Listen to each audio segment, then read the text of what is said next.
প্রশংসা আল্লাহ তাআলার, যিনি আসমান সৃষ্টি করেছেন আমাদের খুঁটিবিহীন মানুষকে উপমা উদ্ধৃতি দেওয়ার জন্য, যাতে মানুষ আল্লাহকে মেনে নেয়, এবং জমিনকে তিনি করেছেন বিছানা স্বরূপ মানুষের জন্য, যেখানে মানুষ আশ্রয় পাবে, মানুষ যেখানে বসবাস করবে। আলহামদুলিল্লাহ, অসংখ্য দুরূদ ও সালাম নাজিল হন মুস্তাফা সাল্লাল্লাহু আলাইহি ওয়াসাল্লামের উপর, যার পর এই পৃথিবীতে আর কোনো নবী রাসূল আগমন করবেন না। আল্লাহুম্মা সাল্লি আলাইহি আল্লাহুম্মা বারিক আলাইহি। ভাই, এগুলো একটু সাউন্ড কমায় দাও। এগুলো সাউন্ড, আমার কথা আমি শুনে তো লাভ নাই, ওগুলো থাকলে চললো। কেমন? প্রথমেই একটু যারা ইউটিউব অথবা ফেসবুকে বা সোশ্যাল মিডিয়া দিন প্রচার করে, ক্যামেরাম্যান অথবা ইউটিউব ফেসবুকের চ্যানেলের মালিকদের জন্য দুই চারটা কথা বলি। কেমন? এর আগে একটু আপনাদের বলি, যারা দাঁড়ায় আছেন, কখনো কি কোনো বিবাহের দাওয়াতের, মানে বিবাহের জন্য আপনার পরিবারের কারো বিবাহ আর আপনি দাওয়াত দেওয়ার দায়িত্ব পাইছেন, এরকম কি হয়েছে কখনো? যদি হয়তো তখন আপনি বুঝতেন যে আপনি যেভাবেই দাওয়াত দেন, আপনার ফুফা, খালু, দুলাভাই রাগ, দাওয়াত ঠিকভাবে হয় নাই। এমন করে কোন বেয়াদব এমন করবে? ভাই কি ভাই? তো যারা এই আয়োজনটা করেছে, আপনি যদি না দাঁড়িয়ে থেকে যদি বসেন, ওর এই দিনের পর দিনের পরিশ্রম, এই অর্থ ব্যয় ওকে আরো উৎসাহিত করবে আগামীর পরিশ্রমের জন্য। বিশ্বাস করেন, আপনি যদি মাঠে না বসে এখানে সেখানে দাঁড়িয়ে থাকেন, পরবর্তী বছর সে চিন্তা করবে, ঠিক আছে আয়োজনটা আরো ছোট করি, কারণ মানুষ বসে না, মানুষ দাঁড়িয়ে থাকে। আপনি কখনো একটা মাহফিলের আয়োজক হয়ে আয়োজন করেন, তারপরে দেখবেন কত মানুষ আপনার উপরে রাগ, কাকে দাওয়াত দিয়েছেন, কাকে সভাপতি করছেন, কার নাম বাদ গেছে পোস্টারে, কার দাওয়াটা ঠিকভাবে হয় নাই। সেদিন আপনি বুঝবেন একটা মাহফিল, ছোট হোক বা বড় হোক বা মাঝারি হোক, যার যার মতো করে একটা মাহফিল করা কত কঠিন। একটা স্টেজ বানানো, একটা প্যান্ডেল বানানো, কিছু মাইকের ব্যবস্থা করে কোনো একজনকে নিয়ে এসে কথা বলার সুযোগ করে দেওয়া আর আপনাকে শোনার সুযোগ করে দেওয়া কত কঠিন দায়িত্ব। আমি চাই না এটা আপনি অনুভব করেন যে আপনি নিজে মাহফিল আয়োজন করে তারপরে এই কষ্টটা বোঝেন। আমি অনুরোধ করবো, যারা দাঁড়িয়ে আছেন, যাদের শোনার ইচ্ছা আছে, আপনারা চাইলে বসে যেতে পারেন। এটা হচ্ছে আপনাদের প্রতি আমার অনুরোধ। বহু দূর থেকে আসছি আপনাদের মেহমানদারি নেওয়ার জন্য। অ্যাজ এ মেজবান আপনারা মেহমানের যতটুকু আল্লাহ আপনাদেরকে তৌফিক দিয়েছে, নম্রতা দিয়েছে, আপনারা চেষ্টা করবেন সে নম্রতা দিয়ে পেশ আসার জন্য। আর সবচেয়ে বড় ভদ্রতা মাহফিলের, যেহেতু বসেই শোনার নিয়ম, বসে শুনবেন, এটা হচ্ছে সহজ কথা। যে এটা আপনাদের ইচ্ছা। বাকি ক্যামেরাম্যানদেরকে বলবো, তোমরা কেন রেকর্ড করো আমি জানি না। যদি তোমাদের এই লোকজন দেখিয়ে বিখ্যাত হওয়া বা কিছু টাকা পয়সা বা তুমি একটা কিছু পারো, এরকম কিছু বোঝানোর জন্য হলে তোমাকে কিছু বলার নাই। আর যদি দিন প্রচারের স্বার্থে তুমি রেকর্ড করো, তাহলে কোন হুজুর কোন নায়িকার নাম নিছে কোন এক মাহফিলে, তোমার তো দরকার নাই এটাকে রেকর্ড করে ছেড়ে দেওয়ার। তুমি না দিন প্রচারক, তুমি অতটুকু প্রচার করবা যতটুকু দিন। এজ এ দিন প্রচারক, যদি আমি দিন প্রচার করতে এসে খেয়ানত করি অথবা ভুল করি, উপস্থিত জনতার সামনে আমার ভুল হয়েছে, কিন্তু তুমি ক্যামেরা যেটা বন্দী করেছো, তুমি তো ফেসবুক এবং ইউটিউবে চাও দিন প্রচার করতে, আমার ওই ভুল প্রচারে কিসের দিন প্রচার আছে বলো? তুমি তো জানো এটা দিন না। তাহলে কোন হুজুর কোন নায়িকার নাম নিছে, কোন হুজুর কোন নায়কের নাম নিছে, তোমার তো দরকার নাই তার ওই অতটুকু অডিওর সাথে ওই মহিলার ছবি লাগাই দিয়ে প্রচার করে দেওয়া। এটাতে কেমন দিন প্রচার তোমার? ছি, তোমার মতো বাজে দিন প্রচারক আমি দেখি নাই। ওই লোক যে প্রতিদিন মাহফিল করে, ওই লোক যে প্রতিদিন ঘন্টা কথা বলে, 2 ঘন্টা কথা বলে, ওই লোক যে ঠিক মতো ঘুমাইতে পারে না, খাইতে পারে না, নিজের স্ত্রী সন্তানের দেখা পায় না মাহফিলের সিজনে, ওর কতটুকু মস্তিষ্ক শান্ত বা কতটুকু মস্তিষ্ক অশান্ত, শারীরিক কি কন্ডিশন, অথবা কথা বলতে গিয়ে যদি সে কারো সৌন্দর্য উদাহরণ দিতে গিয়ে যদি সেটা ভুল উদাহরণ দেয়, যদি একটা অগ্রহণযোগ্য উদাহরণ দেয়, যদি একটা অসুন্দর উদাহরণ দেয়, তোমার কি এমন, তুমি কি এমন দিন প্রচার করছো যে ওর অতটুকু অংশকে কাট করে প্রচার করে দিবার বলবা দিন প্রচার করতেছো? কি এতে তার কি, তোমার কি সৌন্দর্য হয়েছে? মানে তোমার ওই ইউটিউবার ফেসবুকে ওই নায়ক নায়িকার অতটুকু অংশে কি প্রচার হয়েছে দিনের, বলতে পারবো? আমার কিছুই নেই। বরঞ্চ একটা কাজ করো, আমি আজকে 1 ঘন্টা কথা বললে এগুলো তোমার প্রচার করার দরকার নেই। জানো, এই যে আমি আজকে এটা বলছি না, এতে কোনো বেনিফিট নাই। আমি যদি একটা আয়াত পড়ি, তোমাকে যদি আল্লাহ এতটুকু যোগ্যতা দেয় যে তুমি বুঝতে পারো এটা কোরআনের আয়াত, আমি যদি একটা হাদিস পড়ি, তুমি যদি বুঝতে পারো এটা হাদিস, বরঞ্চ কাট করে ওই কোরআনের আয়াতটুকু আর অর্থটুকু যা আমি বলছি, হাদিসটুকু আর হাদিসের অর্থটুকু যা আমি বলছি, এটুকু প্রচার করো ভাই। এতেই দিন প্রচার আছে, এর বাইরে দিন প্রচার নাই। তোমরা কি নোংরামো করছো, কে কাকে কি বলছে, শুধু ওগুলো প্রচার করে বলছো দিন প্রচার। ঠিক তোমাদের ইচ্ছা ভাই, তোমাদের বুঝের মতো তো আর আমার বুঝ হয় নাই, আমি পারবো না। আমার মনে আছে আমি গত বছর এই মাঠে এসেছিলাম, অশ্লীলতা নিয়ে কথা বলেছিলাম গত বছর। আজকে চাচ্ছি সুন্নাহকে আঁকড়ে ধরার বিষয়ে কিছু কথা বলতে, যার অভাব আমাদের সবার মধ্যেই আছে কম বেশ। একটু সাউন্ড আরো কম করে দেওয়া যায় ভাই, মানে খুব বিরক্ত লাগে নিজের সাউন্ড নিজে শুনতে। গান গাইলে, গজল গাইলে এক হিসাব, ইকো শুনলে আরো বেশি তালে তালে তাল বাড়ে। কথা বললে নিজের শব্দ নিজের কাছে সবসময় বিরক্তির কারণ হয়ে দাঁড়ায়। বিসমিল্লাহ বিসমিল্লাহ শোনা যায়, খালাস আলহামদুলিল্লাহ। দিনী ভাইরা, আপনারা আজকে যারা উপস্থিত হয়েছেন, আপনাদের এতটুকু বলি, ইন্নাদ-দীনা ইনদাল্লাহিল ইসলাম, আল্লাহর কাছে একমাত্র মনোনীত দিন হচ্ছে ইসলাম। আল্লাহ বলছেন, ওয়া মাখতালাফাল্লাযীনা উতুল কিতাবা ইল্লা মিন বা'দি মা জাআহুমুল ইলমু বাগিয়াম বাইনাহুম, আর যাদেরকে কিতাব দেওয়া হয়েছিল তারা কেবল পরস্পর বিদ্বেষবশত, মানে আমার কথাই আপনার ভালো লাগে না, আপনার আচরণ আমার ভালো লাগে না, আপনার আমার স্টাইল ভালো লাগে না, কথার আন্দাজ ভালো লাগে না, বডি ল্যাঙ্গুয়েজ হাত পা নড়ে ভালো লাগে না, দ্রুত কথা বলি বা জোরে কথা বলি বা আস্তে কথা বলি ভালো লাগে না। অথবা আপনি নিজেকে শুধু হানাফি মনে করেন বা শাফি মনে করেন, হাম্বালি বা মালিকি মনে করেন। হানাফি মনে করার পরে আপনি হয়তো মনে করেন নিজেকে চিশতি, সাবরি, তরিকত, হাকিকত, মারেফত, শরীয়ত এভাবে মনে করতে পারেন। সুফি নিজেকে মনে করতে পারেন। সুফি মনে করার পর আপনি মাইজ ভান্ডার, সারসিনা, তারপর এদিকে জৈনপুর, আটরশি, ফুরফুরা, আপনি নিজেকে এগুলো মনে করতে পারেন। আপনাকে একটা কথা বলি, মনোযোগ দিয়ে শোনেন। আল্লাহ সূরা আল ইমরানের 19 নম্বর আয়াতে বলেছে যে আল্লাহর কাছে একমাত্র মনোনীত হচ্ছে দিন হচ্ছে কি? তাহলে প্রবলেম কোথায়? আল্লাহ বলছেন, ওয়া মাখতালাফাল্লাযীনা উতুল কিতাবা ইল্লা মিন বা'দি মা জাআহুমুল ইলমু বাগিয়াম বাইনাহুম, আর যাদেরকে কিতাব দেওয়া হয়েছিল তারা শুধু নিজেদের বিদ্বেষবশত, তাদের কাছে জ্ঞান আসার পরও তারা মতনৈক্য ঘটিয়েছিল। ইলম এসেছে, জ্ঞান এসেছে, ফুরকান এসেছে, সত্য মিথ্যার পার্থক্যকারী এসেছে, কিন্তু না, কোরআন ও সহিহ সুন্নাহয় তাদের কোনো আপত্তি ছিল না, কিন্তু তারা নিজেদের একে অপরের বিদ্বেষে বসে তারা জ্ঞান আসার পর মতনৈক্য করেছিল। একজন আরেকজনের মতনৈক্য করতে গিয়ে ইসলামেরই মতনৈক্য করে ফেলেছে তারা।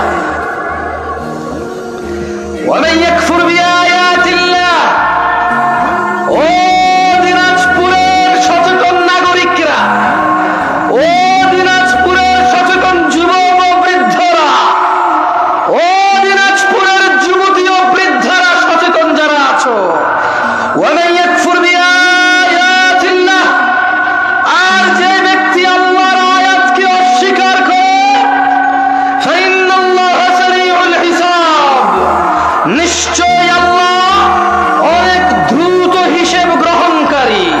কত দ্রুত? তুমি মোবাইলে কল দিলে বাংলাদেশ থেকে আমেরিকা যত দ্রুত যায় এর চাইতে দ্রুত। কত দ্রুত? আল্লাহু তাআলা আলাম, আল্লাহই ভালো জানে কত দ্রুত হবে। ইত্তাকু রাব্বাকুম ইয়া নাস, মানুষ রবকে ভয় করো। আল্লাহর কাছে একমাত্র মনোনীত দিন ইসলাম। নিজেদের দলে দলে বিভক্ত করে ভিন্ন ভিন্ন নামে ইলম, জ্ঞান, সত্য মিথ্যা আসার পরেও নিজেদের একজন আরেকজনকে পছন্দ অপছন্দের কারণে তোমরা দিনকে অস্বীকার করিও না, মতনৈক্য করিও না। জেনে নাও, সুন্নাহকে আঁকড়ে ধরা আমাদের জন্য আবশ্যক। সফলতা নেই মুস্তাফার অনুসরণ ছাড়া, সাল্লাল্লাহু আলাইহি ওয়াসাল্লাম। মুস্তাফার অনুসরণ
যদিও ভালো কাজ, খারাপ না তো, অসুবিধা কোথায়? বাপে করেছে, দাদা করেছে, বড় হুজুর ফতোয়া দিয়েছে, যুগের পর যুগ চলে আসছে, সমস্যা কোথায়? ফামা আরসালনাকা আলাইহিম হাফিযা ওয়া মুস্তাফা আলাইহিস সালাম ওয়া মান তাওয়াল্লা, যে আপনার অনুসরণ করে না ইবাদতে, আমি আল্লাহ আপনাকে তাদের জন্য তত্ত্বাবধায়ক করে পাঠাইনি। তাহলে কিভাবে পাঠাইছে আল্লাহ রাসূল সাল্লাল্লাহু আলাইহি সাল্লামকে? কিভাবে রাসূল সাল্লাল্লাহু আলাইহি সাল্লামকে আল্লাহ পাঠাইছে? কিভাবে, মানে আমরা কিভাবে নেব ওনাকে? যদি আমাদের পুরো পৃথিবীর সমস্ত মুসলিম আল্লাহ রাসূলের ইতাআত বাদ দিয়ে নিজেদের প্রবৃত্তি স্বীকার করে, সেই প্রবৃত্তির অনুসরণ করে, আল্লাহ বলছেন যে আপনার কোনো দোষ নাই। ওয়া মা আলাইকা আল্লা ইয়াযাক্কা, ওয়া মা আলাইকা আল্লা ইয়াযাক্কা। এরা যদি পবিত্র না হয়, এরা যদি পরিশুদ্ধ না হয়, ওয়া মা আলাইকা আল্লা ইয়াযাক্কা, ও মুহাম্মদ আপনার কোনো সমস্যা নাই, আপনার কোনো দোষ নাই। কারণ আল্লাহ ওনার মুস্তাফাকে কি বলেছেন সাল্লাল্লাহু আলাইহি ওয়াসাল্লাম? বলেছেন ফাযাক্কির, ও মুহাম্মদ আপনি উপদেশ দিন সাল্লাল্লাহু আলাইহি ওয়াসাল্লাম। ইন্নামা আনতা মুযাক্কির, আপনি একজন উপদেষ্টা, উপদেশদাতা। লাস্তা আলাইহিম বিমুসাইতির, ওই যে ওখানে মাইকে লটারি হয়, ওই যে ওখানে বিয়ের গায়ে হলুদে গান বাজনা বাজে, ওই যে বাবা তার মেয়েকে নিজে নাচের স্টেজে উঠাই দিয়ে নাচ, নিজের মোবাইলে ভিডিও ধারণ করে নিজের বন্ধু বান্ধবকে বলে দেখ দেখ তোর ভাতিজি কেমন নাচে। আল্লাহ সুবহানাহু ওয়া তাআলা বলছেন লাস্তা আলাইহিম বিমুসাইতির, আপনি এদের কর্ম নিয়ন্ত্রক নন। তবে আপনি জেনে নেন, মুস্তাফা আপনি জেনে নেন, ইল্লা মান তাওয়াল্লা ওয়া কাফার, যে আপনার থেকে মুখ ফিরিয়ে নেবে, যে আপনার অনুসরণের অস্বীকৃতি করবে, ফায়ুআযিবুহুল্লাহ আল-আযাব আল-আকবার, তিনি সুবহানাহু ওয়া তাআলা তাকে কঠোর দণ্ডে দণ্ডিত করবেন। এই হচ্ছে ওনার মর্যাদা। আমরা যদি মুস্তাফার অনুসরণ না করি আলাইহিস সালাম, আল্লাহ নবীর অনুসরণ না করলে, নবীর উপদেশ মেনে না চললে আলাইহিস সালাম আমাদেরকে কঠোর দণ্ডে দণ্ডিত করবেন তিনি। তা কোরআনুল কারীমে সুস্পষ্ট করে তিনি বর্ণনা করেছেন, ওয়ার্নিং করেছেন আমাদেরকে। দিনী ভাইরা, আল্লাহর কাছে একমাত্র মনোনীত দিন হচ্ছে কি? ইসলাম। আর আমরা কেন ইলম আসার পরেও, জ্ঞান আসার পরেও আমরা কেন মতনৈক্য করে বলতে পারেন? আমি কিন্তু একটু আগে বলেছি, নিজেদের বিদ্বেষ বশত। কার বিদ্বেষ বশত? কার? প্রবলেম আমার, প্রবলেম আপনার। কারণ আপনি নিজে যদি বলি যে কোরআন কি পূর্ণাঙ্গ মানেন, আপনি বলবেন মানি। আমি যদি বলি যে পরিস্থিতি যদি এমন আসে কোরআনের জন্য জীবন দিতে হবে, মানে এখানে চান্সেস আছে যে মানে জীবনটা চলে যাবে, মনে হয় দাঁড়াবেন, আপনি বলবেন হ্যাঁ দাঁড়াবো ইনশাআল্লাহ। যদি বলি মুস্তাফা ছাড়া কেউ নেই অনুসরণীয়, আপনি কি মানেন? আপনি বলবেন অবশ্যই, উনি ছাড়া কে আছে অনুসরণীয়। যদি বলি তিনি সাল্লাল্লাহু আলাইহি সাল্লামের অনুসরণীয় হচ্ছে আল্লাহর ইবাদত, আপনি কি মানেন? আপনি বলবেন অবশ্যই, তিনি সাল্লাল্লাহু আলাইহি সাল্লামের অনুসরণীয় হচ্ছে আল্লাহর ইবাদত। তাহলে প্রবলেম কোথায়? আমরা কেন বিভক্ত? কোরআন তো আমরা পূর্ণাঙ্গ মানতে রাজি, জীবন দিতে রাজি। উনি সাল্লাল্লাহু আলাইহি সাল্লামকে সর্বোচ্চ পর্যায়ে রাখতে আমরা রাজি। তাহলে প্রবলেম কোথায়? প্রবলেম কোথায় বলেন তো? কোথায়? নিজেদের। প্রবলেম কোথায়? হানাফির, শাফির, মালিকির, হাম্বলির, চিশতির, সাবেরির না, নিজেদের। মানে আমার প্রবলেম। প্রবলেম কার? আমাদের প্রবলেম। আল্লাহর কাছে একমাত্র মনোনীত দিন হচ্ছে কি? ইসলাম। দিন কি আসলে? আল্লাহ সুবহানাহু ওয়া তাআলা কোরআনুল কারীমে বলছেন, ওয়া মা আতাকুমুর রাসূল, যা রাসূল সাল্লাল্লাহু আলাইহি সাল্লাম দিয়েছে, ফাখুযুহু, তা নিয়ে নাও। দিন কি?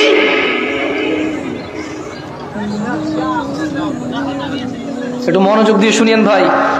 বাংলাদেশে মোটামুটি আলহামদুলিল্লাহ যারা যারা আমাকে ডেকেছে এবং আমি যেখানে যেখানে গিয়েছি সবাই বুঝে গিয়েছে আমি 40-45 মিনিটের বেশি কথা বলার ক্ষমতা রাখি না জ্ঞানের দিক থেকে।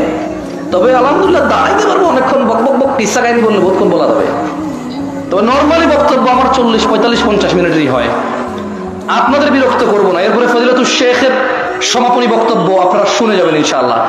আপনারা যাতে কষ্ট না হয়, উনি আমাকে মাইকটা ধরার পরও ছেড়ে দিয়েছে, আমরা কি ওনার ইজ্জত করবো না? আপনাদের যাতে কষ্ট না হয়, উনি মাইকটা ধরার পর আমাকে ছেড়ে দিয়েছে, আমিও ইনশাল্লাহ খুব শীঘ্রই ওনাকে ওনার মাইক ওনার কাছে দিয়ে দেবো। আপনারা ইনশাল্লাহ আছেন তো? ইনশাআল্লাহ। ভাই তোমাদের যদি বলি একটু বসতে, তোমরা কি মাইন্ড করবো? বহু দূর থেকে আসছে, বিশ্বাস করো, সকাল 10টায় গাড়ি তুলছি আমি। না দাঁড়ায় থাকতে যদি কমফোর্টে দাঁড়াও, তবে বসলে ভালো হবে, এত সুন্দর হয়। থাকে না একটা জিনিস, একটা সৌন্দর্য থাকে না। আর যদি ঠান্ডা লাগে, দাঁড়ায় থাকতে ভালো লাগে, টোটালি ফাইন। আমি নিজে দাঁড়ায় আছি, তোমার বসতে বললে বলবো যে আপনি নিজে দাঁড়ায় কথা বলতেছেন, তো তাইলে ভাই আমার দরকার নাই ভাই আবার। ঠিক আছে, আল্লাহ তাআলা আমাদের উপর রহম করুন, আমিন। বলেন তো দিন কি?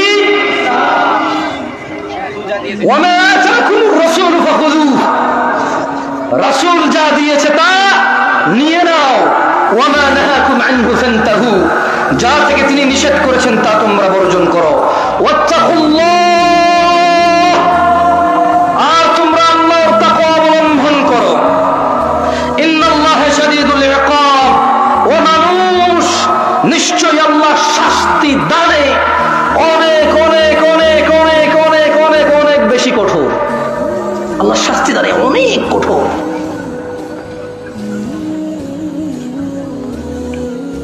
দিনী ভাইরা, রাসূল যা দিয়েছে তাই যদি ইসলাম হয়, আচ্ছা জোরে জোরে চিল্লে না বলি, কিছু গলাও খারাপ হয়, আপনাদের বুঝতে অসুবিধা হয়, একটু সুন্দর করে আস্তে আস্তে বলি, কেমন?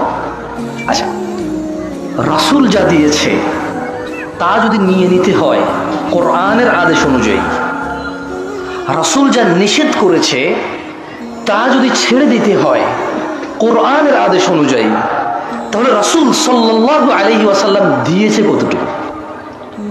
মানে তিনি আসলে আমাদেরকে কতটুকু দিয়ে চলে গেছে? আছে আছে আছে আছে। আন আব্দুল্লাহ ইবনে মাসউদ রাদিয়াল্লাহু আনহু قال, সাহাবীর নাম কি? একটু মনোযোগ দিয়ে শুনেন, আমি মাঝে মধ্যে আপনাদের প্রশ্ন করব, মারহাবা ঠিক এগুলো আমার দরকার নাই, শুধু আমি যে প্রশ্ন করি ওই প্রশ্নগুলো মাঝে মধ্যে যদি অ্যান্সার করেন আমি বুঝতে পারবো যে আমি বলছি আল্লাহর জন্য, আপনারা শুনছেন কার জন্য। একটু মানে ভালো লাগবে বুঝতে পারলে যে আপনারা আছেন আমার সাথে। কেউ বসে বসে ব্যবসা বাণিজ্যের টাকা পয়সার হিসাব, প্রেমিকার নাম্বার ব্লক করে দিছে, আর একটা আইডি খুলছেন, তারা রিকোয়েস্ট পাঠাইছেন, অ্যাড করছে কিনা, মানে এইসব হিসাবে আপনারা নাই, ওয়াজে আছেন, তাহলে আমি বুঝবো, বুঝছেন? عن عبد الله بن مسعود رضي الله عنه قال, আব্দুল্লাহ ইবনে মাসউদ রাদিয়াল্লাহু আনহু থেকে বর্ণিত, তিনি বলেন, قال رسول الله صلى الله عليه وسلم, আল্লাহর রাসূল সাল্লাল্লাহু আলাইহি ওয়াসাল্লাম বলেছেন। কে বলেছেন? কে বলেছেন? হাদিস বর্ণনা করতেছেন কোন সাহাবী? এর জোরে বলেন, কোন সাহাবী? বর্ণনা করতেছে কে? আব্দুল্লাহ ইবনে মাসউদ। তিনি বলছেন যে আল্লাহর নবী সাল্লাল্লাহু আলাইহি ওয়াসাল্লাম বলেছেন, ইন্নাহু লাইসা শাইউন ইউকাররিবুকুম ইলাল জান্নাতি ইল্লা ক্বাদ আমারতুকুম বিহি। আমার উম্মতরা, ও মানুষ, পৃথিবীবাসী, তিনি সাল্লাল্লাহু আলাইহি ওয়াসাল্লাম বলছেন যে নিশ্চয়ই এমন সকল কিছু, এমন আপনারা অনেকে কিন্তু আশহাদু আন্না মুহাম্মাদার রাসূলুল্লাহ পরে ভাবে করতে দেখেন কাউকে, রাইট? আমি হাসতে বলছি ভাই, বলছি দেখেন কিনা, বলবেন হ্যাঁ বানা, এটাই তো সৌন্দর্য, দেখেন কিনা, দেখেন না? আচ্ছা, আমি শুধু ছোট্ট একটা উদাহরণ দিলাম। অনেকে আশহাদু আন্না মুহাম্মাদার রাসূলুল্লাহ বলে কি করে, এরকম করে, আমি দেখেছি আল্লাহু আ'লাম। মানে সুন্নাতে মুহাম্মদ রাসূলুল্লাহ সাল্লাল্লাহু আলাইহি ওয়াসাল্লাম ওয়াহী ভিত্তিক এই নিয়ে কোনো তথ্য আছে কিনা, আমার এমনিতে জ্ঞান কম, আমি জানি না, যেহেতু আমার পড়াশোনা কম, জ্ঞান কম, পড়াশোনা কম, হয়তো আমি ওটুক পর্যন্ত পৌঁছাইতে পারি নাই। যদি আপনাদের কারো কাছে কোনো তথ্য থাকে এই বিষয়ে, সুন্নাহ অনুযায়ী, কি অনুযায়ী? সহিহ সুন্নাহ অনুযায়ী যদি থাকে বলিও না, আমরা করবো ইনশাআল্লাহ। আমরা কেন ছেড়ে দেবো? দাড়ি রাখছি, মানুষ দাড়ি ফেলে দেয় স্মার্ট হওয়ার জন্য, সুন্দরী বউ পাওয়ার জন্য, চাকরি বাকরি করার জন্য, ভালো সুন্দর নিজের পরিবেশন করার জন্য। আমরা ওই জিনিস স্যাক্রিফাইস করে দিছি, দাড়ি রেখে দিছি সুন্নাহকে ফলো করার জন্য। তার আসাদুল্লাহ মোহাম্মদ রাসূলুল্লাহ বলে চুমা খেতে অসুবিধা কোথায়? যদি এতে কোনো নেকি থাকে কোরআন সুন্নাহ থেকে, অসুবিধা কোথায় ভাই? কোনো অসুবিধা আছে? আমরা করবো ইনশাআল্লাহ। আমি আবার বলি, মনে কষ্ট নিয়েন না, খারাপ কিছু বলি নাই, বলেছি সহিহ সুন্নাহ অনুযায়ী হাদিস দিয়ে সাব্যস্ত এর কোনো বেনিফিট। যেমন ধরেন হাদিসে আছে কেউ যদি সুবহানাল্লাহ বলে আসমান আর জমিনের খালি জায়গা পূর্ণ হয়ে যায়। এরকম কোনো বেনিফিট যদি এর থাকে বলিয়েন, আমরা মানবো, সমস্যা কোথায় ইনশাআল্লাহ। আচ্ছা যাই হোক, ইসলাম দিন হচ্ছে আল্লাহর নবী যতটুকু দিয়েছে অতটুকু গ্রহণ করা, যতটুকু নিষেধ করে যতটুকু বর্জন করা। তাহলে আল্লাহ নবী দিয়েছে কতটুকু? আব্দুল্লাহ ইবনে মাসউদ রাদিয়াল্লাহু আনহু থেকে বর্ণিত, আল্লাহ নবী সাল্লাল্লাহু আলাইহি ওয়াসাল্লাম বলছেন যে নিশ্চয়ই এমন সকল কিছু যা তোমাদের সবাইকে জান্নাতের নিকটবর্তী করে, জান্নাত পর্যন্ত নিয়ে যায়, আমি সবকিছুর নির্দেশ দিয়েছি, একটাও বাদ দেই নাই। সুবহানাল্লাহ। কয়টা বাদ দেয় নাই? কয়টা? একটাও বাদ দেয় নাই তিনি। এবং তিনি বলছেন ওয়ালাইসা শাইউন ইউকাররিবুকুম ইলান নার, এবং এমন সকল কিছু যা তোমাদেরকে জাহান্নামে প্রবেশ করাবে, জাহান্নামের কাছে নেবে, ইল্লা ক্বাদ নাহাইতুকুম আন, প্রত্যেকটা জিনিসই আমি তোমাদের নিষেধ করেছি, একটাও ছেড়ে দেই নাই। সুবহানাল্লাহ। তাহলে যা আমাদের জাহান্নামে নিয়ে যাবে তিনি কি একটাও বাদ দিছে নিষেধ করা ছাড়া? যা আমাদের জান্নাতে নিয়ে যাবে তিনি কি একটাও বাদ দিছে আদেশ করা ছাড়া? তাহলে কিসের এত বিভক্তি, এত ভিন্নতা কিসের? তিনি সাল্লাল্লাহু আলাইহি ওয়াসাল্লাম বলছেন এমন একটা বিষয় নেই যা জান্নাতে নিবে উম্মতকে অথচ আমি আদেশ করিনি, এমন একটা বিষয় নাই যা উম্মতকে জাহান্নামে নেবে অথচ আমি নিষেধ করি নাই। একটা সিঙ্গেল বিষয় নেই, বিভক্তি কিসের? কিসের? কারো কি সন্দেহ আছে? কারো কি সন্দেহ আছে যে উনি কিছু বাদ দিয়ে গেছে? কেউ কি এরকম আস্থা রাখেন, কেউ কি এরকম বিলিভ করেন যে উনার বলে দেওয়া পথের বাহিরে জান্নাত আছে? তাহলে বিভক্তি কিসের? আসেন না, আমি আপনাদের উদ্যত আহ্বান জানাই, যারা আমার যুবক ভাইরা আছেন এবং যারা ম্যাচিওর আছেন এবং যারা আরো একটু বয়স বেশি আছেন, আসেন না একটু কোরআন সুন্নাহ পড়ি এবার। আসেন না এবার রুকু দিচ্ছি কেন দিচ্ছি, সিজদা দিচ্ছি কেন দিচ্ছি, সালাত আদায় করতেছি কেন করতেছি, ডান হাতে খাচ্ছি কেন খাচ্ছি, সালাম দিচ্ছি কেন দিচ্ছি, বাম পায়ে ডলে যাচ্ছি কেন যাচ্ছি, ওয়াজ করতে আসছি কেন আসছি, ওয়াজ শুনতে আসছি কেন শুনছি, বাচ্চাকে মাদ্রাসায় পড়াচ্ছি কেন পড়াচ্ছি, স্কুলে পড়াচ্ছি কেন পড়াচ্ছি, গান শুনতেছি কেন শুনতেছি, কোরআন শুনতেছি কেন শুনতেছি। আসেন না একটু জেনে শুনে করি। আসেন না। তিনি তো একটাও বাদ দেয় নাই যা জাহান্নামে নিয়ে যাবে, সব নিষেধ করছে। তিনি তো একটাও বাদ দেয় নাই যা জান্নাতে নিয়ে যাবে, সব আদেশ করছে। ভিন্নতা কিসের? অবহেলা কিসের? কিসের এত গাফিলতি? মা গাররাকা বিরাব্বিক, কিসে এত দয়াময় আল্লাহ থেকে আমাদেরকে দূরে রাখছে? কিসে কি পাইছি আমরা? মা গাররাকা বিরাব্বিকাল কারীম, এত দয়ালু আল্লাহ থেকে কিসে আমাদেরকে দূরে রাখছে? আল্লাহ আমাদেরকে বোঝার তৌফিক দান করুন। শুনেন, এখন প্রশ্ন হলো, আল্লাহর নবী যদি একটাও বাদ না দেয় যা জাহান্নামে নিয়ে যাবে নিষেধ করা, একটাও যদি বাদ না দেয় যা জান্নাতে নিয়ে যাবে আদেশ করা, আমরা কেন অল্প? কেন আজকে আমরা অল্প? কেন আমাদের ঐক্যতা নাই? এটারও একটা কথা তিনি বলে গিয়েছেন। তিনি বলেছেন আন আবি হুরায়রা রাদিয়াল্লাহু আনহু, আবু হুরায়রা রাদিয়াল্লাহু আনহু থেকে বর্ণিত, তিনি বলেন আল্লাহ নবী সাল্লাল্লাহু আলাইহি ওয়াসাল্লাম বলেছেন, সাহাবীর নাম কি কি রাদিয়াল্লাহু আনহু বলেন ভাই? তিনি বলেন আল্লাহ নবী সাল্লাল্লাহু আলাইহি ওয়াসাল্লাম বলেছেন বাদাআল ইসলামু গরীবা, ইসলামের সূচনা হয়েছিল অপরিচিত অবস্থায়। কি অবস্থায়? কি অবস্থায়? আচ্ছা বলেন তো, গায়ে হলুদে যে মানুষটা বিয়েতে গায়ে হলুদ করে, আপনি কি বিশ্বাস করেন সে বুকে পূর্ণাঙ্গ অনুভূতি রাখে যে এটা গুনাহ, এটা ইসলামিক না, এটা অন ইসলামিক, এটা মহাপাপ, জঘন্য নিকৃষ্ট আচরণ বিয়ের মধ্যে, সে কি এটা অনুভব করে এভাবে হৃদয় থেকে? তার কাছে এত অনুভূতি নাই এটার।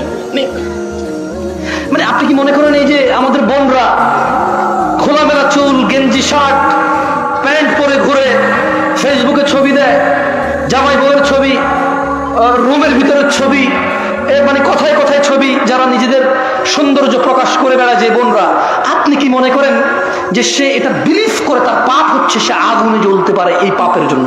আপনি কি মনে করেন সে বিলিভ করে এরকম? মন থেকে অনুভব করে মনে করেন? এই যে আপনি দাড়ি কাটেন, এই যে আপনি শেভ করেন, এই যে আপনি সিগারেট খান, এই যে আপনি মিথ্যা কথা বলেন, এই যে আপনি বাবা মায়ের উপরে ধমক দিয়ে কথা বলেন, এই যে আপনি কোরআন আজকে 40 বছর বয়স, 50 বছর বয়স, 30 বছর বয়স, কোরআন পড়তে জানেন না, আপনি কি এটা বিলিভ করেন যে কোনোদিন আপনি মন থেকে, হৃদয় থেকে অনুভব করেছেন যে আমি একটা মূর্খ, আমি ইসলামের কিছুই জানি না? যদি আমি ইসলামের কিছুই না জানি তাহলে কিসে আমাকে জান্নাতে নেবে আমি সেটাই জানি না। আর এই না জানা আমাকে কোনোদিন কষ্ট দেয় নাই, এই না জানা কোনোদিন আমাকে শিখা পর্যন্ত পৌঁছায় নাই, শিখার আগ্রহ জাগে নাই আমার কোনোদিন। আপনি কি মনে করেন আপনি এটা বিলিভ করেন মনে বলেন? না, এটা এরকম না। বাদাল ইসলাম গরিবা, ইসলামের সূচনা হয়েছে কি অবস্থায়? অপরিচিত অবস্থা। আপনি কি মনে করেন কোন মা তার বাচ্চা যখন ক্লিন শেভ করে, এদেশে কয়টা মা মনে করে তোর গুনাহ হয়েছে রে বাপ, তোর গুনাহ হচ্ছে? কয়টা মা মনে করে এরকম? বলতে পারেন আমাকে? মায়ের নাম তো আমনা, মায়ের নাম কি? আমনা সলেহা, ওর মায়ের নাম বিলকিস, ওর মায়ের নাম জুলাইখা। কিন্তু জুলাইখা কি কোনোদিন কল্পনা করেছে, কোনোদিন অন্তরে ভেবেছে, ছেলেকে যখন ক্লিন শেভ দেখেছে, ছেলের যখন দাড়ি কাটা দেখেছে, জুলাইখা কি কোনোদিন বলেছে ইন্না লিল্লাহি ওয়া ইন্না ইলাইহি রাজিউন, আমার বাচ্চা নবীর সুন্নতকে জবে করে চলে আসছে? ইন্না লিল্লাহি ওয়া ইন্না ইলাইহি রাজিউন। জুলাইখা কি কোনোদিন ভেবেছে লা হাওলা ওয়ালা কুওয়াতা ইল্লা বিল্লাহ, আমার বাচ্চা টাকনুর নিচে প্যান্ট পরছে, কিয়ামতে আল্লাহ 3 ব্যক্তির উপর দয়া করবে না? এর মধ্যে একজন হচ্ছে যার পায়ের নিচে, টাকনুর নিচে প্যান্ট পরে, যে জামা কাপড় পরে, যে জুলাইখা কি কোনোদিন অন্তরে কষ্ট পেয়েছে আমার বাচ্চার সাথে তো আল্লাহ কথাই বলবে না? এদেশের আব্দুল্লাহ, আব্দুর রহমান, আব্দুর রহিমরা, এদেশের জামশেদরা কি কখনো এরকম নিজের বাচ্চার টাকনুর নিচে প্যান্ট দেখে কি কখনো কল্পনা করেছে হায় রে আমার আদরের সন্তানটার সাথে আল্লাহ কথাও বলবে না, দয়াও করবে না, রে কি করলো আমার ছেলে? এই দেশের জামশেদরা, আব্দুল্লাহরা, আব্দুর রহমানরা, এই দেশের আব্দুল করিমরা কখনো কি নিজের ছেলেটা ফজরে ঘুমিয়ে আছে ভেবেছে যে আমার বাচ্চাটা মারা গেলে জাহান্নামে চলে যাবে সালাতের হেফাজতকারী না বলে? কোনোদিন কি কল্পনা করেছে এই দেশের আব্দুল করিমরা? বলেছে? বলেন তো। ইসলাম তাহলে ওর কাছে কতটুকু পরিচিত? ওই ইসলামকে কতটুকু জানে? কিভাবে জানে ইসলামকে সে? আমাকে কিন্তু বলতে পারেন আপনারা যে দেশের ভ্যান ড্রাইভার, রিক্সা ড্রাইভাররা সারাদিন কষ্ট করে 800 টাকার জন্য, অন্য ফজরের 2 রাকাত সুন্নাত দুনিয়াতে যা আছে এর চাইতে বেশি, সে ফজরের 2 রাকাতে যায় না, 800 টাকার পিছে ঘুরে। কোনদিন কি এদেশের আমার দরিদ্র মুসলমানরা কি ভেবেছে যে দিনে 12 রাকাত সুন্নতে মুআক্কাদা, ফজরে 2, জোহরে 6, মাগরিবে 2, ইশায় 2, এই 12 রাকাত সুন্নত যে পড়ে আল্লাহ তার জন্য জান্নাতে ঘর নির্মাণ করে? কয়জন নিয়েছে বেনিফিট? কতজন ইসলামে এটা বুকে লালন করে? আমরা ইসলামকে কিভাবে জানি? শুধু বিয়েতে কবুল আমাদের ইসলাম সম্মত, বাকি বউ যে কাপড় পরে, জামাই যে কাপড় পরে, যেখানে বসে বিয়ে হয়, যে বিয়ে করে, যে উকিল হয়, যে সাক্ষী হয়, সবকিছুতে ইসলাম কোথায়? মুসলমানের বিয়েতে ইসলাম কোথায়? মুসলমানের বিয়েতে ইসলাম কোথায়? আমরা যদি ইসলাম জানি তাহলে বিয়েতে ইসলাম কোথায়? বলতে পারেন কোনটা কোনটা ইসলামিক, কোনটা কোনটা বিয়েতে ইসলামিক আমাদের? আজকে এখানে আপনার উপস্থিতিতে আপনি নিজে কয়টা ইসলাম আছে আপনার মাঝে, আমার মাঝে? কয়টা আছে? এই আয়োজক ছেলে আমাকে ফোন করেছে, বলেছে ভাই আপনি আসতে হবে, আপনার নামই করছে। আমি ওয়াজ নেওয়ার সময় বলছি আমি পারলে আর বলে আসবো না, ফোন রাখো, তোমার থেকে কি ওয়াজ দিয়েছি নাকি? আমার নম্রতা কোথায় ছিল ওর সাথে? ও তো কত সুন্দর আয়োজন করেছে, কত কষ্ট করেছে ও, কিন্তু আমি কেউ দুঃখ বোঝার চেষ্টা করছি? হয়তো করি নাই তখন। তখন আমার রাইট নিয়ে আমি চিন্তা ছিলাম যে দূর ভাই, আমি তো বলছি, তুমি কেন ফোন দিচ্ছ? কোথায় আমাদের ইসলাম? আমরা তো নিজেরাই দিনে 10টা ভুল করি, নিজেরাই দিনে 100 ভুল করি, 500 ভুল করি। তিনি সাল্লাল্লাহু আলাইহি সাল্লাম বলেছে, ছোট ভাই তুমি কেন দাড়ি কাটো বলতে পারো? বলতে পারো তুমি কেন দাড়ি কাটো? তুমি জানো না।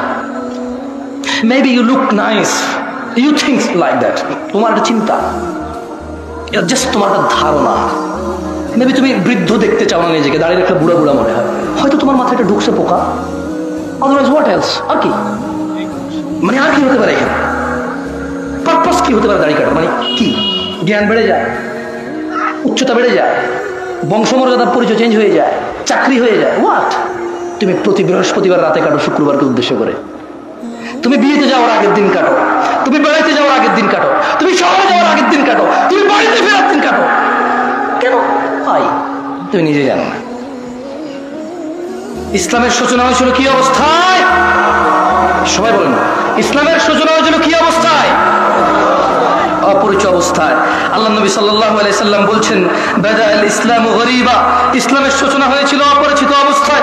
ওয়া সায়াউদু কামা বাদাআ গরীবা, অচিরে, নিকটে, শীঘ্রই এটা আবার আগের মতো অপরিচিত হয়ে যাবে।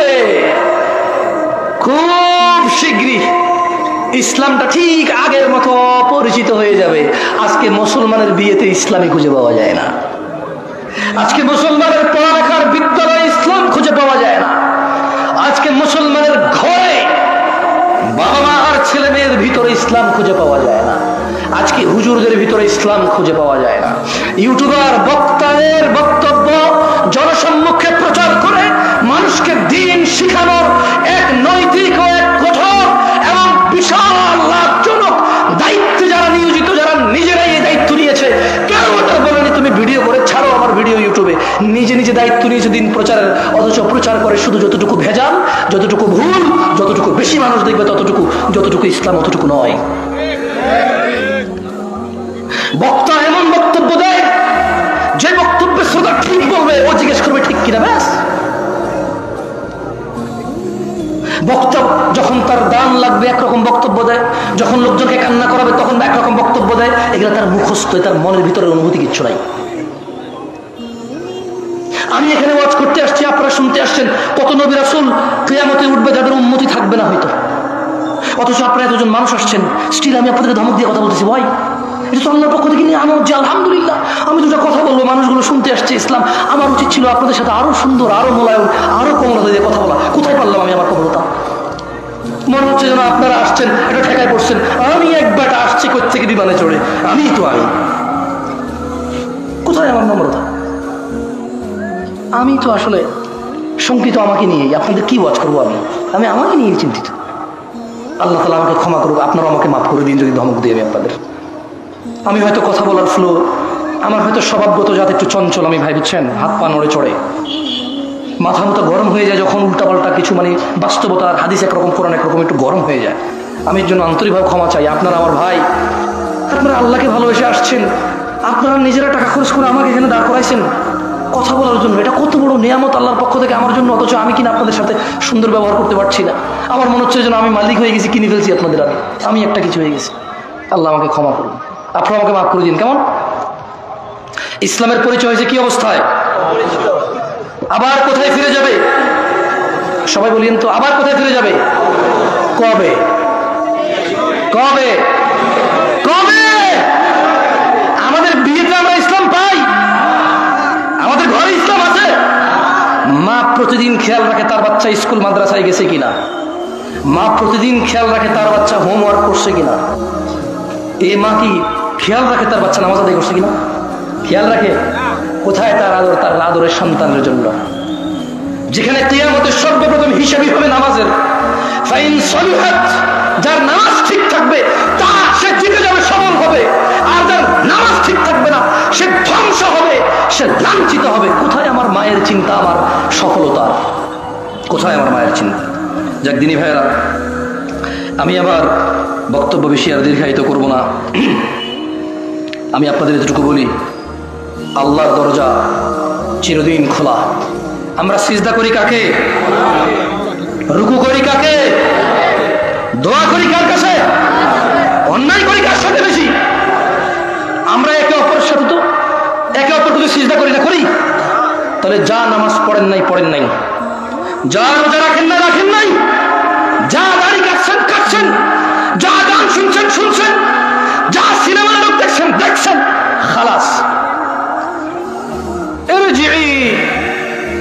দিকে ফিরে আসেন। ইরজিই ইলা রাব্বিকা রাদিয়াতাম মারদিয়াহ। ও দিনাজপুরের মানুষ, ও দিনাজপুরের আমার বড় ভাইরা, ছোট ভাই, সন্তুষ্টি চিত্তে রবের দিকে ফিরে আসো। তোমার পূর্বে কোন মানুষ বেঁচে ছিল আর চিরজীবক ছিল না, হয়নি, হবে না। তোমার পূর্বে কোন মানুষ চির সুস্থ ছিল, এটা হয়নি, হবে না। তোমার পূর্বে কোন মানুষ কোনদিন কষ্ট পায়নি, এমনটা হয়নি, এটা হবে না। তোমার পূর্বে কোন মানুষ বিষণ্ণতায় ভুগে নাই, এমনটা হয়নি, হবে না, তোমার সাথেও হবে না এটা। আসো আল্লাহর দিকে ফিরে আসো, আসো আল্লাহর দিকে ফিরে আসো। দুটো চারটা মেয়ের সাথে কথা বলেছ, অন্যায় হয়েছে, তুমিও জানো আমিও জানি, কিন্তু তোমার রবের আহ্বানে সাড়া দাও, রবের আহ্বানে সাড়া দাও। ভাই আমার, থামো, যেখানে আছো থামো। ইল্লা মান তাব, রব বলছে যে আল্লাহর কাছে তওবা করে, ওয়া আমানা, ঈমান আনে। আমরা কি আল্লাহর কাছে তওবা করতে রাজি আছি? ইনশাআল্লাহ। রব বলছে ইল্লা মান তাব, যে তওবা করে, যে অপরাধ থেকে আল্লাহর কাছে ফিরে আসে। ওয়া আমানা, কার প্রতি ঈমান আনে? ওয়া আমিলা আমালান সালিহা, এবং যে সৎ কর্ম সম্পাদন করে। ফাউলাইকা ইউবাদদিলুল্লাহু সাইয়্যাতিহিম হাসানাত। আল্লাহ বলছে অপরাধীর অপরাধ যতই হোক না কেন, আমি তার সমস্ত গুনাহকে নেকিতে পরিবর্তন করতে পারি। ভাই, তুমি তোমার অপরাধকে নেকিতে পরিবর্তন করো। This is your only chance. এটা তোমার একমাত্র সুযোগ, এই পৃথিবী, এই জীবন, এই নিঃশ্বাস, এই সুস্থতা, এই স্বাধীনতা, এই সুস্থতা, এই স্বাধীনতা, এই যৌবন, এটা তোমার একমাত্র সুযোগ গুনাহকে নেকিতে পরিবর্তন করার। নিঃশ্বাসটা যদি বের হয়ে চলে যায়, যদি তুমি এই পৃথিবী ছেড়ে চলে যাও, বিশ্বাস করো তোমার গুনাহ থাকবে। তিনি তোমার রব, তিনি জানে, তুমি জানো, আমি জানি না কি হবে। তবে শোনো, তিনি ঘোষণা দিচ্ছেন, এটা কোরআনের আয়াত, এটা তুমি বলতে পারো না হাদিস জয়ীফ, হাদিস জাল, এটা আহলে হাদিস, এটা ওয়াহাবি, এটা লামাযাব, এটা ওয়াহাবি, এটা সাহাবী, এটা বলার সুযোগ নাই। এটা কোরআনের। এটা কিসের? এটা কিসের? তিনি বলছেন গুনাহ থেকে ফিরে এসে তওবা করে ভালো কাজ করলে সমস্ত গুনাহ নেকিতে পরিবর্তন হবে। This is your only chance brother. আমি এর চেয়ে বেশি তোমাকে আজকে আর ওয়াজ করতে পারবো না, আমার কাছে আর কোনো ওয়াজ বাকি নাই। আমার এখানে লেখা আরও আছে প্রায় 2 পৃষ্ঠা, বলা যেত, কিন্তু আমি সমীচীন মনে করছি, আমি বিচক্ষণতা ভাবছি যে আমার মনে হচ্ছে এই জায়গায় আমার স্টপ করা উচিত এখন। কেন? আমি আমার ভাইদের বলে দিছি, তোমার জীবনের গুনাহ যেটাই হোক না কেন, নেশা সংক্রান্ত, জেনা সংক্রান্ত, নামাজ সংক্রান্ত, গান বাজনা অশ্লীলতা সংক্রান্ত, তুমি যদি আজকে থামো, যদি দৃঢ় পরিকল্পনা করো যে না, যা হয়েছে হয়েছে, খালাস, যদি আমি মারা যাই তাহলে আমার সর্বনাশ হয়ে যাবে, যদি আমি মারা যাই আমার সর্বনাশ হয়ে যাবে, আমি বরং থামি, মাপ চাই, কিছু ভালো কাজ করি, আর বলবো ইয়া আল্লাহ, আমি থামছি তোমার ভয়ে, আমার চাইতে তুমি ভালো জানো, সো আমি তোমার প্রতি ঈমান আনছি, এবার আমার গুনাহকে নেকিতে পরিবর্তন করো ইয়া আল্লাহ। أقول قولي هذا واستغفر الله لي ولسائر المؤمنين والمؤمنات فاستغفروا إنه هو الغفور الرحيم। আমি আল্লাহর কাছে আমার জন্য ক্ষমা চাই, আপনাদের জন্য ক্ষমা চাই। আল্লাহ তাআলা আমাকে এবং আপনাদের সবাইকে ক্ষমা করে দিন। আমার ত্রুটি তিনি মার্জনা করে দিন, আমার ত্রুটি তিনি ক্ষমা করে দিন। আমার অসভ্যতা, আমার আচরণের খারাপ যেই উদাহরণগুলো আছে যা আপনাদের কষ্ট দেয়, যারা আপনারা আমাকে ভালোবাসেন, ছোট ছোট ভিডিওতে যখন আমার কিছু অন্যরকম আচরণ আপনাদের কাছে আছে 10 সেকেন্ড 5 সেকেন্ডের, আপনারা যারা কষ্ট পান, আমি আপনাদেরকে কষ্ট দেওয়ার জন্য আমি ক্ষমা চাই, আপনারা আমাকে মাফ করে দিয়েন। আমি সবাইকে অনুরোধ করব, ফজিলতুল শেখ ডক্টর মুজাফফর বিন মুহসিন হাফেজাহুল্লাহ মূল্যবান বক্তব্য পেশ করার জন্য ওনাকে অনুরোধ করব, আর আপনাদের অনুরোধ করবো ইনশাল্লাহ, আমি আছি, বসছি আমি ইনশাআল্লাহ। জি শেখ, গলাটা কেমন